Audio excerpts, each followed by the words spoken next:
அன்னை தகவல் சேனலில் இன்றைக்கி என்ன பார்க்க போகிறோம் அப்படின்னா, Bharat heavy electricals limited BHEL பணி அப்படின்னு சொல்லியிருக்காங்க. எம்ப்ளாய்மெண்ட் டைப் என்ன அப்படின்னா ரெகுலர் பேசிஸ் அப்படின்னு சொல்லியிருக்காங்க. மொத்தம் எத்தனை போஸ்டிங் கால்ஃபர் பண்ணியிருக்காங்க அப்படின்னா 515 போஸ்டிங்க்கு கால்ஃபர் பண்ணியிருக்காங்க.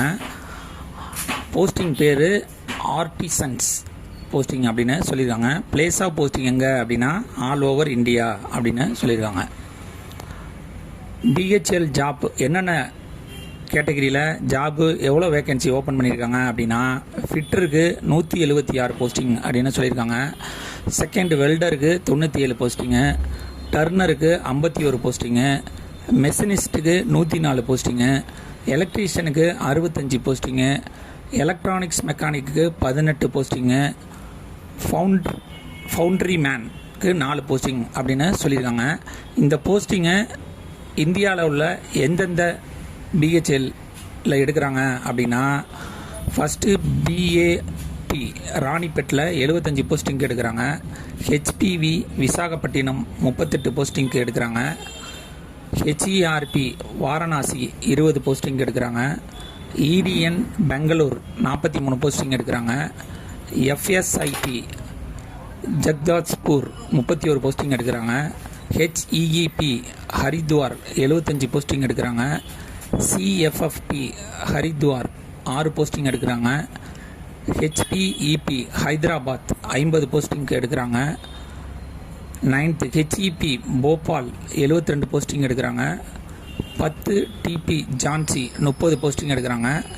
கடைசியாக 11 ஹெச்பிபிபி திருச்சிராப்பள்ளி 75 போஸ்டிங் எடுக்கிறோம் அப்படின்னு சொல்லியிருக்காங்க. இதுக்கு எஜுகேஷனல் குவாலிஃபிகேஷன் என்ன எதிர்பார்க்குறாங்க அப்படின்னா 10th முடிச்சிருக்கணும். அதோட நேஷ்னல் ட்ரேட் சர்டிஃபிகேட், அதாவது என்டிசி சர்டிஃபிகேட்டு அல்லது ஐடிஐ முடித்தவங்க இதுக்கு விண்ணப்பிக்கலாம் அப்படின்னு சொல்லியிருக்காங்க. இதை தவிர national apprentice certificate in the respective ட்ரேடில் முடித்தவங்க இதுக்கு விண்ணப்பிக்கலாம் அப்படின்னு சொல்லியிருக்காங்க.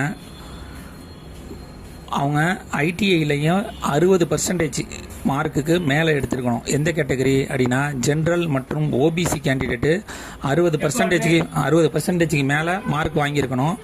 எஸ்சி எஸ்டி கேண்டிடேட்டாக இருந்தாங்க அப்படின்னா அவங்களுக்கு 55% மேலே மார்க் வாங்கியிருக்கணும் அப்படின்னு சொல்லியிருக்காங்க. வயது வரம்பு என்ன கொடுத்துருக்காங்க அப்படின்னா 1/7/2025 அன்னைக்கு ஆர்டிசியன் கிரேட் 4க்கு 27 வயசு வரலும் விண்ணப்பிக்கலாம் அப்படின்னு சொல்லியிருக்காங்க. ஏஜ் ரிலாக்ஸேஷன் யார் யாருக்கெல்லாம் கொடுத்துருக்காங்க அப்படின்னா, எஸ்சி எஸ்டி கேண்டிடேட்டாக இருந்தாங்க அப்படின்னா அவங்களுக்கு 5 இயர்ஸ் ஏஜ் ரிலாக்ஸேஷன் கொடுத்துருக்காங்க. ஓபிசி கேண்டிடேட்டாக இருந்தாங்க அப்படின்னா அவங்களுக்கு 3 இயர்ஸ் ஏஜ் ரிலாக்ஸேஷன் கொடுத்துருக்காங்க. அதுவே ஃபிசிக்கலி சேலஞ்சரு ஜென்ரல் மற்றும் எக்கனாமிக்கலி வீக்கர் செக்ஷனாக இருந்தாங்க அப்படின்னா அவங்களுக்கு 10 வருஷம் ஏஜ் ரிலாக்ஸேஷன் கொடுத்துருக்காங்க. ஃபிசிக்கலி சேலஞ்சரு எஸ்சி எஸ்டி கேண்டிடேட்டாக இருந்தாங்க அப்படின்னா அவங்களுக்கு 15 வருஷம் ஏஜ் ரிலாக்ஸேஷன் கொடுத்துருக்காங்க. ஃபிசிக்கலி சேலஞ்சரு ஓபிசி கேண்டிடேட்டுக்கு 13 வருஷம் அப்படின்னு சொல்லியிருக்காங்க. எக்ஸ் சர்வீஸ்மேன் கேண்டிடேட்டாக இருந்தாங்க அப்படின்னா அவங்களுக்கு ஆஸ் பர் கவர்மெண்ட் பாலிசி பிரகாரம் ஏஜ் ரிலாக்ஸேஷன் கொடுக்குறோம் அப்படின்னு சொல்லியிருக்காங்க. அடுத்து பே ஸ்கேல் எவ்வளோ கொடுத்துருக்காங்க அப்படின்னா, ஸ்டார்டிங் சேலரி 29,500லேருந்து 65,000 வரலும் கொடுக்குறோம் அப்படின்னு சொல்லியிருக்காங்க. மெத்தட் ஆஃப் செலெக்ஷன் எப்படி தேர்ந்தெடுக்கிறாங்க அப்படின்னா, ஆன்லைன் மூலியமாக விண்ணப்பிக்கிறவங்களுக்கு first computer based examination conduct பண்ணுறாங்க.